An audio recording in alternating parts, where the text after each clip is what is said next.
అందరికీ నమస్కారం అండి. జై శ్రీరామ్. ఈరోజు మనం రామాయణంలో బాలకాండలో 33, 34 సర్గల్ని చదువుకోబోతున్నాం. సో అంతకన్నా ముందు చెప్పవలసిన చిన్న విషయం ఏంటంటే, మన దగ్గర ఛానల్స్ గురించి చెప్పాము, ఇంకా కొన్ని కొత్త ఛానల్స్ అయితే వస్తూ ఉన్నాయి. వాటిని కూడా మనం చూపించాల్సి ఉంది. కాకపోతే ఒక కార్యక్రమం అనేది అనుకున్నాం కాబట్టి దానికి జరుగుతున్న ప్రోగ్రెస్ ని కూడా చూపించడం మన responsibility. First of all hopefully screen share అవుతోంది అనుకుంటున్నానండి. ఓకే, సో మనం యాక్చువల్లీ దీన్ని 11వ తేదీన 10వ తారీఖున దీన్ని మనం చెప్పడం జరిగింది, ఈ రకంగా చేస్తున్నాం అని చెప్పి. సో అప్పటి నుంచి ఇప్పటిదాకా కొంత అమౌంట్ అయితే మనకి ఈ డిస్ట్రిబ్యూషన్ ప్రోగ్రామ్ కి నేను కూడా సహాయం చేస్తానని నేను చెప్పి ఇంతమంది వ్యక్తులు మన దగ్గరికి రావడం జరిగింది. సో వాళ్ళు కొంతమంది డైరెక్ట్ గా క్యాష్ ద్వారా, కొంతమంది ఆన్లైన్, కొంతమంది ఫోన్ పే, ఈ రకమైనటువంటి మెకానిజం ద్వారా అమౌంట్ పంపడం జరిగింది. సో ఇక్కడ మీరు 2 అకౌంట్లు చూస్తే ఈ జై హనుమాన్ అలాగే సత్యవాణి గారు, వీళ్ళిద్దరూ కూడాను భగవద్గీతల కోసం అని చెప్పి స్పెసిఫిక్ గా పంపలేదు. సో వాళ్ళ పర్పస్ అనేది వేరేగా ఉంది. సో దాన్ని ఏ రకంగా ఇంప్లిమెంట్ చేయొచ్చా అని చెప్పి అడగడం జరిగింది. సో వాళ్ళు ఇచ్చేటువంటి అమౌంట్ తోటి ఎటువంటి భగవద్గీతని కూడా తీసుకోవడం జరగదు. సో వాళ్ళు అనుకున్నటువంటి ప్లాన్ ని ఇంప్లిమెంట్ చేద్దాం. సో డిస్కస్ చేద్దామండి. ఇవన్నీ కూడా మనకి ఇంకా టైం ఉంది. వచ్చినటువంటి అమౌంట్ ని బట్టి దాంట్లో వాళ్ళకి ఎవరైతే అమౌంట్ ఇచ్చారో వాళ్ళందరినీ కూడా ఒక చోట కూర్చోబెట్టి మీకు అందరికీ నచ్చినట్టుగానే, అందరికీ కూడా కావాలనుకున్నట్టుగా చేయడం జరుగుతుంది. బట్ భగవద్గీత డిస్ట్రిబ్యూషన్ మాత్రం ఖచ్చితంగా తీరుతుంది. That is what the one thing I would like to say to everyone. So వాళ్ళ ఉద్దేశం ఏంటంటే, ఈ భగవద్గీతని డిస్ట్రిబ్యూట్ చేయడం కంటే ఇంకొక మెథడాలజీలో కూడా వెళ్తే అన్ని రకాలుగా ఆలోచించాలి కాబట్టి ఎస్, చాలా మంచి ఆలోచనలు చేస్తూ ఉన్నారు వీళ్ళందరూ కూడాను. Thanks a lot for everyone. Of course this is your duty as well. Right, let's go to the Balakanda 33వ సర్గ. 33వ సర్గ. ఎస్,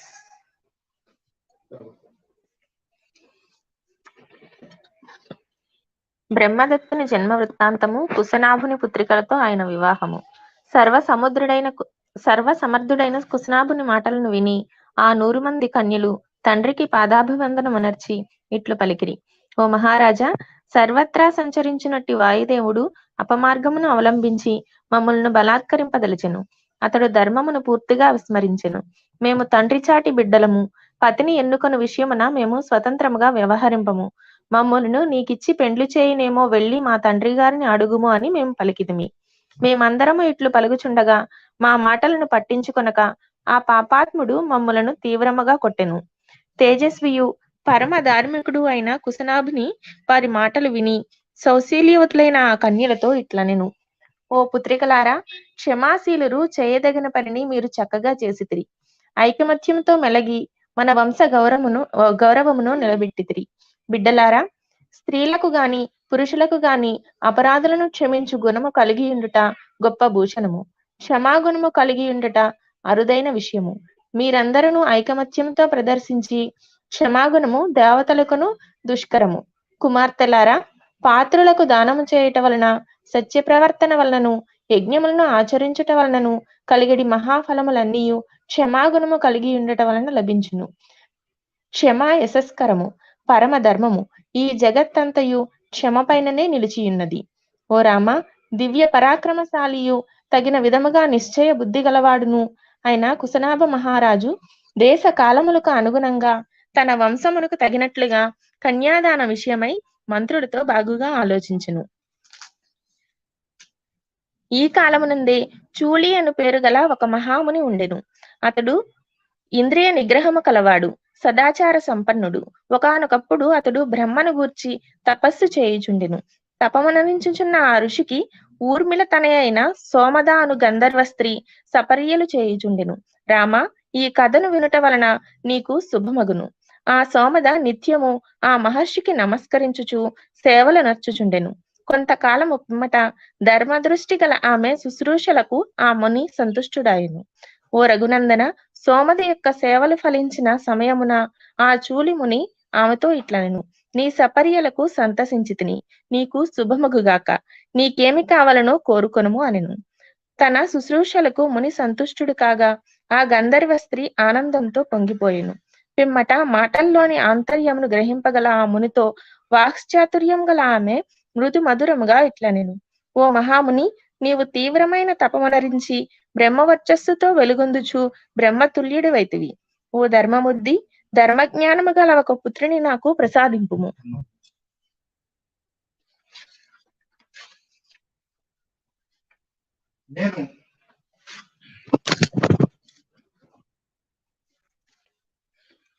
నేను నిష్ఠతో బ్రహ్మచర్యాన్ని ఆచరించుచున్నటువంటి దానను, పవిత్రురాలను. నేను ఎవరికి కూడా భార్యను కాబోను. నిన్ను ఆశ్రయించితిని. నీ బ్రహ్మ తేజస్సు యొక్క ప్రభావంలో నాకు ఒక పుత్రుని అనుగ్రహింపము. అందుకు నీవే సమర్థుడు, నీకు పుణ్యం ఉండును అని చెప్పడం జరిగింది. ఆ బ్రహ్మర్షి ఆమె ఎడల ప్రసన్నుడై ఉత్తమోత్తముడైనటువంటి ఒక పుత్రుని ప్రసాదించడం జరిగింది. చూళి మహర్షి యొక్క ఆ మానస పుత్రుడు బ్రహ్మదత్తుడు అని ఖ్యాతి వహించాడు. అప్పుడు ఆ కుశనాభుడు తన కుమార్తెల వివాహ విషయం గురించి మంత్రులతో సమాలోచన చేసేటువంటి సమయంలో సోమది యొక్క కుమారుడైనటువంటి బ్రహ్మదత్తుడు అమరావతికి ఇంద్రుడి వలె సిరి సంపదలతో కూర్చున్నటువంటి కాంపిల్య నగరాన్ని పరిపాలిస్తూ ఉన్నాడు. ఓ రామ, గొప్ప ధర్మబుద్ధి గల కుశనాభ మహారాజు తన 9 కుమార్తెలను బ్రహ్మదత్తునికి ఇచ్చి వివాహం చేయడానికి నిశ్చయించాడు. మహా తేజస్వి అయినటువంటి కుశనాభ మహారాజు ఆ బ్రహ్మదత్తుణ్ణి ఆహ్వానించి సంతుష్టాంతరంగుడై తన 100 మంది కన్యలను కూడా ఆయనకిచ్చి వివాహం అనొచ్చాడు. ఓ రఘునందన, అప్పుడు బ్రహ్మదత్త మహారాజు ఇంద్రవైభవంతో విలసిల్లుతూ విద్యుక్తంగా వరుసగా ఆ వధువుల యొక్క హస్తాలని గ్రహించెను, అంటే వివాహం చేసుకోవడం జరిగింది. బ్రహ్మదత్తుని యొక్క కరస్పర్శ తగిలినంతనే ఆ 100 మంది వధువుల యొక్క గూనుస్థితి కూడా మాయమైంది. వారి మనోవ్యతలు తొలగిపోయాయి. అంతటా వారు నిరుపమాన సౌందర్యాలతోటి విరాజిల్లారు. తన పుత్రికలు వాయుదేవుని యొక్క బాధల నుండి విముక్తి పొందడాన్ని చూసి ఆ కుశనాభ మహారాజు ఎంతో సంతోషించాడు. హర్షాతిరేకంతో పదే పదే పులకిత గాత్రుడయ్యాడు. బ్రహ్మదత్తునితో తన కుమార్తెల యొక్క వివాహ మహోత్సవాన్ని జరిపిన తర్వాత కుశనాభుడు ఆయనను పత్నులతో సహా కాంపిల్య నగరానికి పంపడం జరిగింది. బ్రహ్మదత్తుని వెంట పురోహితులు కూడా వెళ్లారు. బ్రహ్మదత్తుని యొక్క తల్లి అయినటువంటి సోమద తన కుమారుడు కుశనాభ పుత్రికలను పెండ్లి ఆడినందుకు, వారి యొక్క వైరూప్యములను తొలగించినందుకు ఎంతో సంతోషపడింది. వరుసగా తన కోడండ్లని సుకుమారంగా నిమురుచు వారిని అభినందించింది. వారి తండ్రి అయినటువంటి కుశనాభుణ్ణి ప్రశంసించడం జరిగింది. వాల్మీకి మహర్షి విరచితమై ఆది కావ్యమైనటువంటి శ్రీమద్ రామాయణం నందలి బాలకాండ యందు 33వ సర్గ సమాప్తం. జై శ్రీరామ్.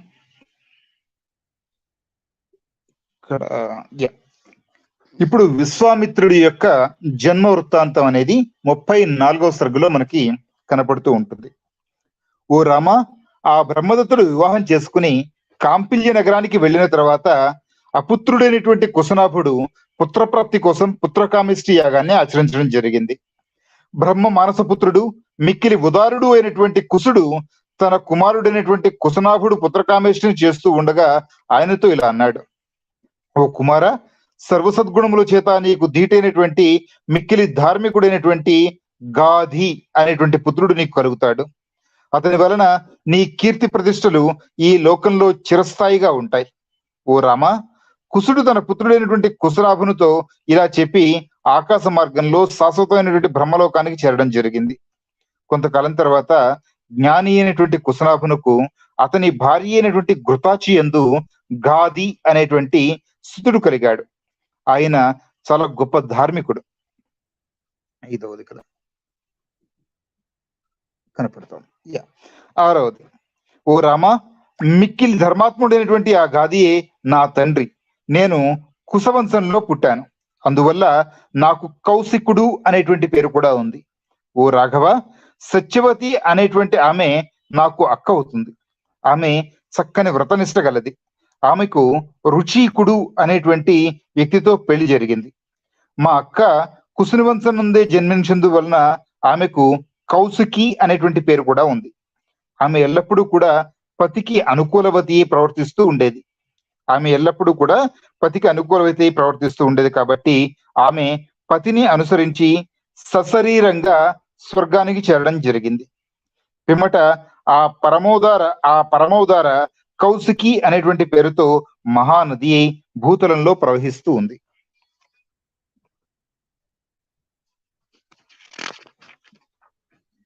దివ్యమైనటువంటి ఈ కౌసుకి నది రమ్యంగా పుణ్యోదకములతోటి హిమగిరిని ఆశ్రయించింది. నా సోదరి లోకహితార్థం నది అయి ఈ రకంగా ప్రవర్తించను.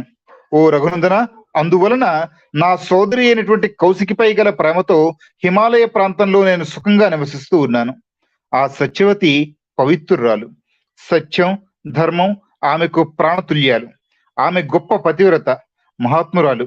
ఆ కౌశికి నదులలో శ్రేష్టమైనది. ఓ రామ, ఈ క్రతు నిర్వహణ నిమిత్తమై ఆ ప్రాంతం నుండి ఇక్కడికి వచ్చాను.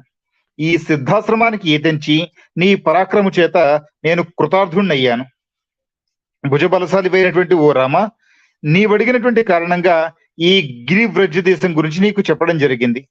ప్రసంగ వశమున మా వంశం యొక్క పుట్టు పూర్వత్రాలను కూడా సంగ్రహంగా వివరించాను. ఓ శ్రీరామ, నా కథా ప్రసంగాలతోటి రాత్రి కొంత గడిచింది. రేపటి మన ప్రయాణానికి ఇబ్బంది లేకుండా ఉండడానికి ఇక నిద్రపో, నీకు శుభం అవుతుంది అని చెప్పి విశ్వామిత్రుడు చెబుతున్నాడు. ఓ రఘునందన, చెట్లు ఏమాత్రం కదలడం లేదు. మృగాలు పక్షులు అవన్నీ కూడా ఎక్కడివక్కడ నిద్రలో మునిగి ఉన్నాయి. రాత్రి అవడం వలన దిక్కులంతా కూడా చీకట్లు కమ్ముకున్నాయి. తిన్నగా సంధ్యాకాలం గతించింది. అశ్విని మొదలగు తారలతోటి ఇతర నక్షత్రాలతోటి వ్యాప్తమైనటువంటి ఆకాశం జ్యోతిర్మయములైనటువంటి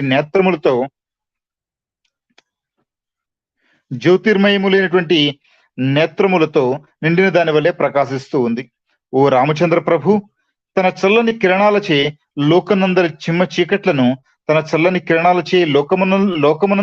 చీకట్లను పారద్రోలైనటువంటి చంద్రుడు వెన్నెల కాంతులతో సమస్త ప్రాణుల మనసులను ఆహ్లాదపరుస్తూ ఉదయిస్తూ ఉన్నాడు.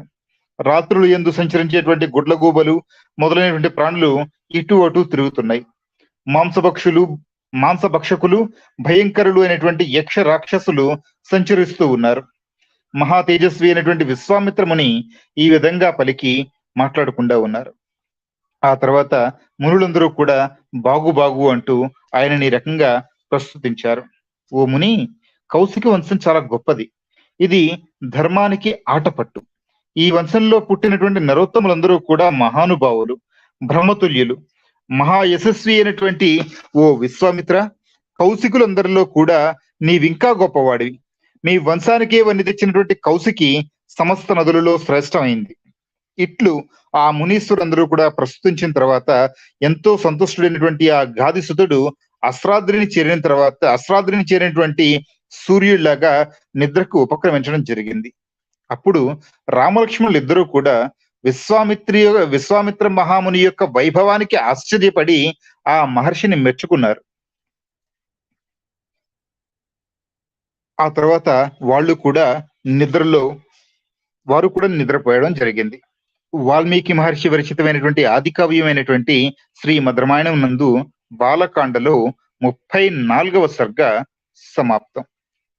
మరి 35, 36 సర్గల్లో ఏముంటాయి అంటే, 35వ సర్గలో గంగా పార్వతీదేవుల యొక్క వృత్తాంతం ఉంటుంది. 36లో పార్వతీదేవి మహిమ ఉంటుంది. 37లో కుమారస్వామి యొక్క వృత్తాంతం ఉంటుంది. సో 3 కూడా ఒకే టాపిక్ కి సంబంధించినవి కాబట్టి రేపు మనం ఈ 3 సర్గల్ని కూడా కలిపి చదివేటువంటి ప్రయత్నం చేద్దాం. కాకపోతే 10 సర్గల తర్వాత మనము క్యారెక్టర్స్ రాయడం లో బ్రేక్ వచ్చింది. యాజ్ సూన్ యాజ్ పాసిబుల్ వాటిని మనం కంప్లీట్ చేసేటువంటి ప్రయత్నం చేద్దాం.